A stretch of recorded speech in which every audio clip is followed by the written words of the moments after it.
नमस्कार। आज मैं कालीघाट में हूँ। पश्चिम बंगाल की मुख्यमंत्री ममता बनर्जी मुख्यमंत्री बनने के बाद भी अपने इसी घर में रहती हैं। पिछले 3 दिनों से वो बिस्तर पर पड़ी हैं, 2 दिन अस्पताल में रहीं और शुक्रवार की शाम अपने घर आ गई। कालीघाट के इसी गली में उनका घर है, छपरैल का मकान है, 10 बाई 10 का एक उनका रूम है जिसमें वो लोगों से मिलती हैं। हिंदुस्तान में कोई भी मुख्यमंत्री इतनी सादगी से नहीं रहता। जिस घर में वो रहती हैं उसी में रहती थी, उसी में अभी तक रहती हैं। हालांकि सुरक्षा व्यवस्था है, लेकिन आम आदमी को आने जाने में कहीं कोई दिक्कत नहीं होती है। जगह जगह पे सुरक्षा का दस्ता मौजूद है। सुरक्षा कारणों से कई बार कहा गया कि ममता बनर्जी अपना घर बदल दें, लेकिन उन्होंने सरकारी आवास लेने से मना कर दिया। बहुत सारे लोगों ने राजनीति में कहा था कि सरकार आने पर वो सरकारी गाड़ी नहीं लेंगे, सरकारी बंगला नहीं लेंगे, लेकिन ममता बनर्जी ही देश की एकमात्र ऐसी मुख्यमंत्री हैं जो इतनी सादगी से अभी भी रहती हैं। मैं कालीघाट में इसलिए आया हूं कि इस इलाके में जो भवानीपुर विधानसभा क्षेत्र है, उसी में ममता बनर्जी चुनाव लड़ा करती थी, विधायक थी, और इस इलाके को छोड़कर वो नंदीग्राम चुनाव लड़ने के लिए चली गई। तो माहौल क्या है में आज कालीघाट और भवानीपुर छोड़ने की क्या वजह है, इसी पर बात होगी। ममता बनर्जी बहुत सादगी से रहती हैं। बांग्ला तात, जिसको सूती साड़ी बोलते हैं, सफ़ेद रंग की, वो हमेशा पहनती है। हवाई चप्पल पहनती हैं और इस लिबास में रहने वाली वो देश की अकेली मुख्यमंत्री हैं। लेकिन ऐसा नहीं है, अपनी सादगी को चुनाव में वो अपनी ताकत भी बनाती हैं। देखिए, एक जो होर्डिंग यहाँ पर लगी हुई है, उसमें उनकी वो साड़ी और उनके हवाई चप्पल को हाईलाइट करते हुए बांग्ला में कुछ लिखा है। मुझे बांग्ला पढ़ने नहीं आती, लेकिन यहाँ पर कुछ लोग हैं जो इस होर्डिंग को देख भी रहे हैं और पढ़ भी रहे हैं। बताओ क्या लिखा है? लिखा हुआ है, लड़ाई तुमी करते থাকো যতটা তোমার সাধ্য, চেষ্টা যেখানে বিরাজমান, জয় সেখানে বাধ্য। মানে तुम लड़ते रहो, चेष्टा करो, जीत तुम्हारा आएगा। यही लिखा हुआ है। और नीचे क्या लिखा है? लिखा हुआ है, যতই নাড়াও কলকাঠি, নবান্ন এবারেও হবে চটি, হাওয়াই চটি। মানে যতই তুমি নাড়াও খুঁটি, मतलब बता रहे हो, हिंदी में बताओ यार। हाँ, हिंदी वही तो, जितना आप हिलाइए उसको, मगर नवान्न जो है वो हवाई चोटी का ही होगा। अच्छा, मैं समझ गया। राइटर्स बिल्डिंग में पहले मुख्यमंत्री बैठते थे, नवान्नों में ममता बनर्जी बैठती हैं, वो मुख्यमंत्री का कार्यालय। तो इसमें ये लिखा हुआ है कि आप जितना ही हिलाएंगे या जितना ही झकझोर, हवाई चोटी का ही रहेगा। लेकिन नवान्नों में हवाई चप्पल पहनने वाली ही जाएंगी, यही ना? तो जाएंगी, जरूर जाएंगी, जरूर जाएंगी। सही नहीं बोल रहा है ना? लग नहीं रहा है, अवर पोजीशन ठीक नहीं है। अवर पोजीशन ठीक नहीं है। तो सही बोले यार। सही है, मगर थोड़ा सा डिफिकल्ट है, मगर अभी ठीक है। अभी सब कुछ ठीक है। आप बताओ। मेरे हिसाब से तो ठीक नहीं है। मेरे एकदम सही बोला। अभी जो आएगा नया आएगा, बीजेपी आएगा, जय श्री राम का नाम से। अरे यार, दीदी के घर के सामने वाली गली में ही हम तो इधर ही रहते हैं, तो हम तो दूसरे कहीं रहते ना, हम तो रहते कालीगढ़ में। तो अभी नया कुछ चाहिए जो जमाना को बदलेगा, जो नया रूप देगा। एक चीज़ हमेशा अच्छा नहीं लगता है, दूसरे को भी आना चाहिए जो कुछ नया काम दिखाए, जो उसका ऊपर सबका भरोसा है, जो अपना खुद का दम से आ रहा है। अभी नया मुख दिखाना है सबको। और आप बताओ। नहीं, हम लोग भी चाहते थोड़ा सा चेंज हो, बहुत हो गया। अब जैसे 30 साल ये लोग कॉमरेड लोग किया, ये लोग 10 लाख किया, इसका भी 5 साल थोड़ा देख लेते हैं कैसा होता है, उसका बाद फिर देखा जाएगा। नियम ही है, बदलाव तो जिंदगी का नियम ही है। हर चीज हम लोग भी चेंज करते हैं, हर चीज में बदलाव तो एक नियम ही ड्रेस है। पहनते हैं, फिर कुछ दिन के बाद फिर दूसरा ड्रेस नया आता है, उसको चेष्टा करते हैं इसको पहने। अच्छा, एक बात बताओ, इसी इलाके से दीदी MLA हैं और ये इलाका छोड़ के नंदीग्राम चली गई, तो ये इसकी उनका अपना व्यक्तिगत ये है, इसमें हम लोग क्या बोल सकते हैं? पब्लिक तो कुछ बोल नहीं सकता, उन लोग का पार्टी का ये है, उसमें उसका व्यक्तिगत कुछ होगा, इसीलिए। किसी को पहचान आता है तो अपना पाड़ा में ही पहचान आता है, दूसरे पाड़ा में नहीं पहचानता जो वो क्या है। तो इसलिए अपना पाड़ा छोड़ के दूसरे पाड़ा में चला गया वोट लेने के लिए, जो नया देख जो हम क्या करता है। इधर तो गुजर कर नहीं पाएगा, इधर का आदमी लोग तो समझ गया क्या है नहीं है, इसलिए दूसरे पाड़ा में गया है। अच्छा, एक बात बताओ, इतनी सादगी से रहती है, वो गली में अभी जो पुराना घर है उसी में रहती है, आने जाने पे कोई रोक नहीं है, ये सब जो है, ये रोक नहीं है। आप समझते हैं, कभी आप खड़ा होकर देखिए, और इमरजेंसी में जब कोई गाड़ी भी नहीं ले जा सकता, जब दीदी घुसेगा तो तब देखिएगा आपको खड़ा कर दिया, आपका बारी है, 10-12 बजे के बाद आप घर नहीं जा सकेगा, आपको इधर ही खड़ा रहना पड़ेगा। दूसरे राज्य के मुख्यमंत्रियों का देखा है कभी कि कैसा घर है और कैसे रहते हैं? नहीं, दूसरे मुख्यमंत्री का देखा नहीं है। हम अपने राज्यों में देखा है, जैसे बुद्धदेव का घर देखा है, ज्योति बसु का देखा है, अभी इसका भी देखा है। मैं ये भी बता दूं कि ज्योति बसु और बुद्धदेव भट्टाचार्य 11 साल तक पश्चिम बंगाल के मुख्यमंत्री थे। एक 2 या 3 BHK फ्लैट में रहते थे, सीढ़ियों से पैदल चल के वो अकेले जाया करते थे। उस अपार्टमेंट में किसी को कहीं कोई दिक्कत ना हो, इस बात का पूरा ख्याल करते थे। दरअसल पश्चिम बंगाल की राजनीति जो है वो अभी तड़क भड़क वाली नहीं है। यहाँ जो शांति और सादगी पसंद लोग ज़्यादा हैं। लेकिन एक बात बताओ, आप भी कुछ बोलोगे? क्या बोलेंगे, बोलिए आप। हमारा हाँ बोला, आप बोलिए, पूछिए।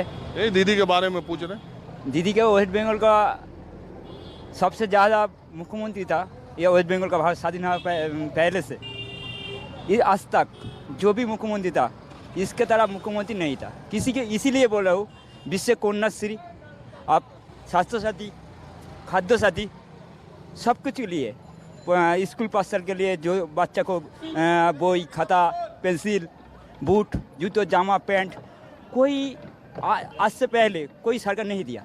मोदी कह रहे हो दीदी ने बहुत काम किया? बहुत काम किया। हर गली में, गांव में जाओ, ढलाई रास्ता है, लाइट है, स्कूल है, स्वास्थ्य केंद्र है, इसके पहले नहीं था। यूनिवर्सिटी है, पुलिस कमिश्नर अलग करके राज्यों में प्रतिष्ठा किया। तो आप ये बताओ कि क्या दीदी के आने की संभावना, मतलब दीदी दोबारा आएगा? निश्चित 100% गारंटी है, कोई रोक नहीं सकता, कोई रोक नहीं सकता। 200 की ज़्यादा सीट लेकर ममता बनर्जी तीसरे बार के नवान्न के जाएगा। 200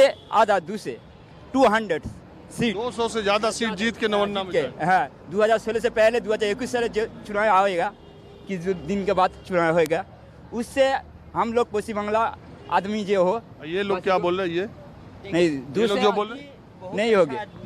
दीदी बहुत अच्छा आदमी है, मगर उसका जो और जो सब ये है, जो मेंबर है, वो सही काम नहीं। दीदी सब कुछ लाया सही, मगर उसको सही से लागू नहीं किया। सही से उसको, मैंने अगर आपका हेड है खाद्य साथी जो 2 टका चमे चाल फ्री में चाल, लॉकडाउन में कौन दिया था, कौन सरकार में दिया था? स्कूल में जो शिक्षा है उसके लिए जामा, पैंट, बोई, पेंसिल, खाता जो दिया थे, कौन सरकार दिया थे? देखो, ये तो मुझे सबसे अच्छी बात ये लग रही कि हम लोग ममता बनर्जी के घर के ठीक सामने बात कर रहे हैं। मैं नंदीग्राम गया, वहाँ पर कोई बोलने को तैयार ही नहीं था, कोई कुछ बोल नहीं। कम से कम यहाँ आप लोग बात कर रहे हो सड़क पे, ये अच्छी चीज़ लग रही कि 2 अगर विरोधी मत है तो भी बात कर रहे हो। बहरहाल आप लोगों ने हमसे, यही तो बंगाल का ये है, ये कलकत्ता है, यही कलकत्ता है। यहाँ पर आदमी फेस टू फेस बात करता है और गांव में थोड़ा फेस टू फेस बात करता है, गांव में बोलता ही नहीं है। आधा इधर चुप हो जाता, आधा उधर चुप हो जाता। वहाँ आदमी डर लेके चलता है। डर बात बताओ, इस इलाके में डर है? नहीं, डर बोल के कुछ नहीं। यह बात जो हमारा माँ बहन है, कोई सड़क में रात 12 एक बजे, पार्टी वालों से डरते हो बोलने में? पार्टी से कोई डर नहीं, कोई कुछ है, फिर स्वाधीनता है, उसको गणतंत्र है, सबको बोल रहे, कोई बाधा नहीं। देखा आपने, ये ममता बनर्जी के घर के ठीक सामने मैं बात कर रहा हूँ। और मैं आपको ये भी दिखा दूँ, ये काली बाड़ी का मंदिर है, जो कि विश्व प्रसिद्ध मंदिर है। बंगाल में जब भी कोई भी आता है इस मंदिर में पूजा करने के लिए जाता है। और इसके ठीक सामने ममता बनर्जी का घर है, उस गली में वो रहती हैं, सामने काली बाड़ी का मंदिर है। और मैं आज उन्हीं के घर के आसपास का माहौल आपको दिखा रहा हूँ, इसलिए कि ममता बनर्जी 3 दिन से बिस्तर पर हैं, काली घाट के अपने घर में। अब 14 तारीख को उनका मैनिफेस्टो जारी होना है, उसके बाद उनके आगे के कार्यक्रम बनेंगे। तो मैं दूसरी तरफ चलता हूँ। दीदी की चोट से वोट का रिश्ता चुनाव में कितना बनेगा ये तो वक्त बताएगा, लेकिन आप देखिए कोलकाता की सड़कों पर कैसी होर्डिंग लगने लगी है। घायल दीदी का पैर, हवाई चप्पल, सफ़ेद साड़ी, और ये देखिए क्या लिखा हुआ है इस पर, बंधु आबार आसछो कबे भांगा पाई खेला होबे। हाँ, तो इसका मतलब क्या हुआ? मतलब बंधु ब्रो फ्रेंड आसछो कबे, टूटा पाँव खेला होबे। इसका मतलब ये हुआ कि बंधु आप लोग कब आओगे, टूटे पांव से मैं उतर चुकी हूँ मैदान में, खेला कब होगा, यही मतलब? वही हाँ वही मतलब खेला कब होगा। तो खेला होवे? मालूम नहीं, हाँ? मालूम नहीं, होना तो जरूरी। होना जरूरी। हाँ दीदी आना। हाँ जरूर।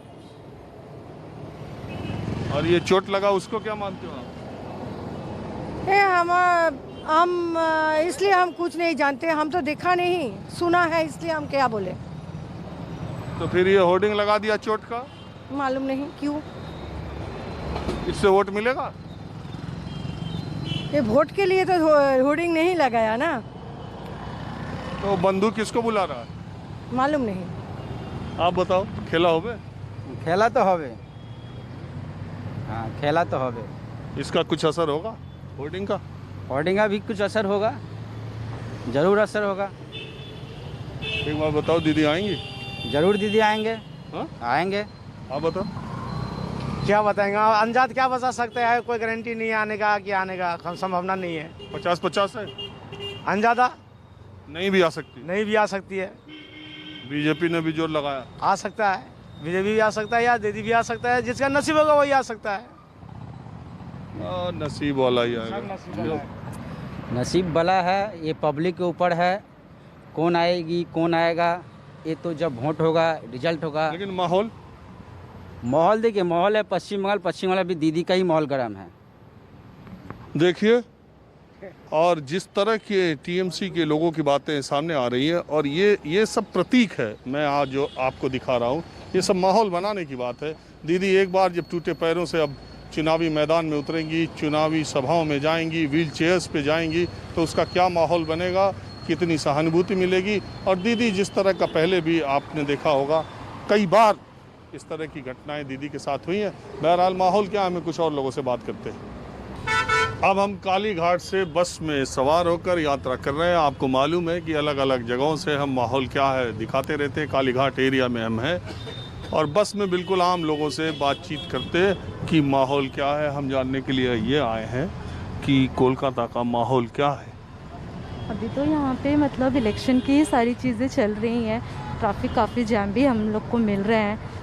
बसेस बहुत कम है, हम लोग फेस नहीं कर पा रहे, ट्रैवल्स में कुछ प्रॉब्लम्स हो रही है जस्ट बिकॉज ऑफ इलेक्शन, और ऐसे तो सभी ठीक ही है। और इलेक्शन का क्या माहौल आपको लग रहा है? I have no idea, I have no idea. तो ये दीदी ने काम अच्छा किया? हाँ जी, हाँ जी, दीदी ने काम अच्छा किया है, कोलकाता में बहुत सा काम उन्होंने किया है। 50% जो वोटर्स हैं वो फीमेल्स हैं, आप पढ़ी लिखी हैं, आपको क्या लगता है कि फीमेल्स इस बार इलेक्शन में किसके तरफ ज़्यादा हैं? आप यंगस्टर भी हैं।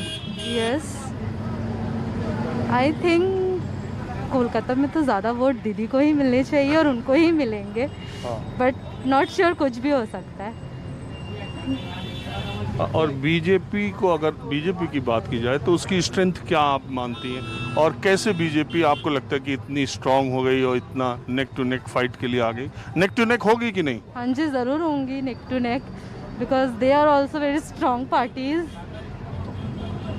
नथिंग है। तो आपको ये भी लगता है कि बीजेपी पावर में भी आ सकती है? हाँ जी, आ सकती है। हाँ जी, आ सकती है। कि शोर ज़्यादा है, वोट कम मिलेगा? कुछ भी हो सकता है, मुझे इतना आइडिया नहीं है।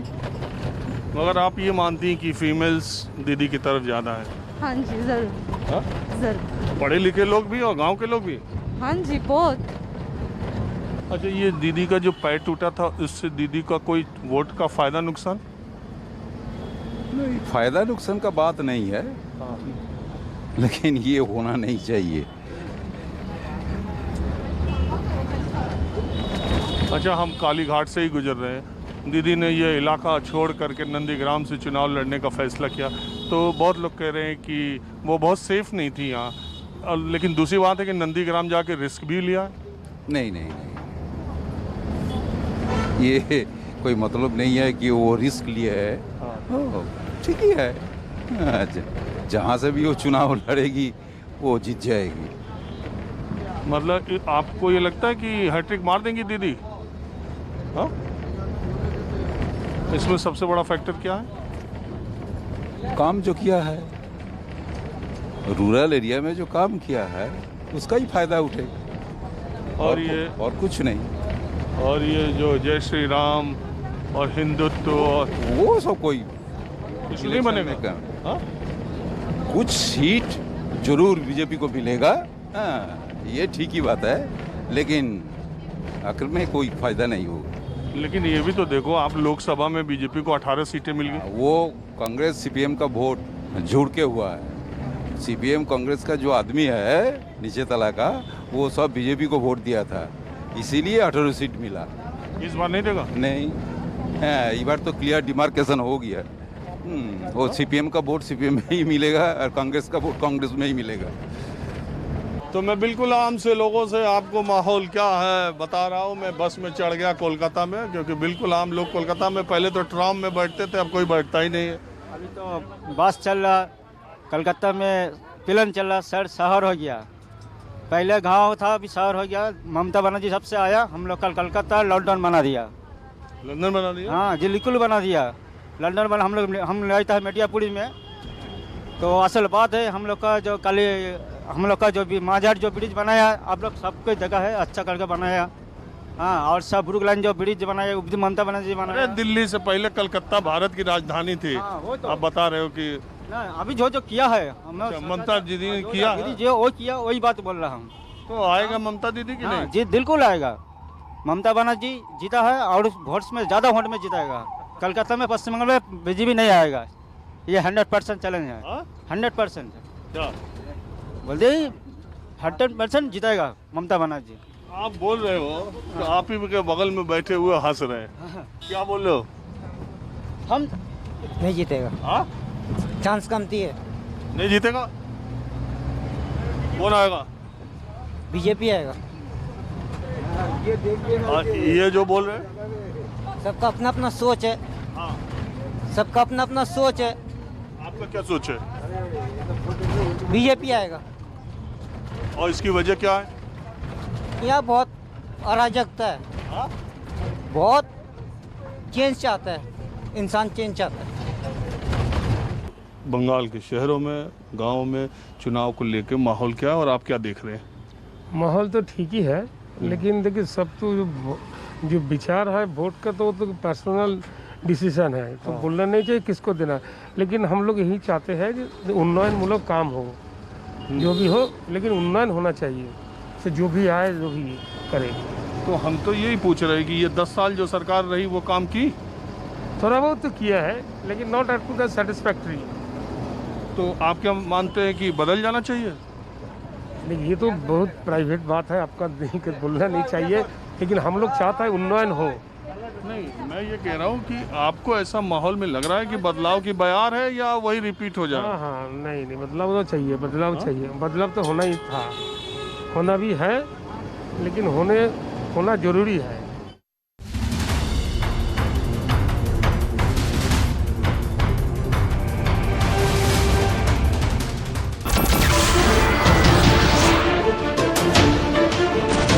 नमस्कार, मैं हूं मानक गुप्ता। अगर आपको हमारा ये वीडियो पसंद आया हो तो इसे लाइक और शेयर जरूर करें, और हाँ, हमें सब्सक्राइब और फॉलो करना ना भूलें, ताकि आप देश और दुनिया की कोई खबर मिस ना करें। तो जुड़े रहिए हमारे साथ और देखते रहिए न्यूज़ 24।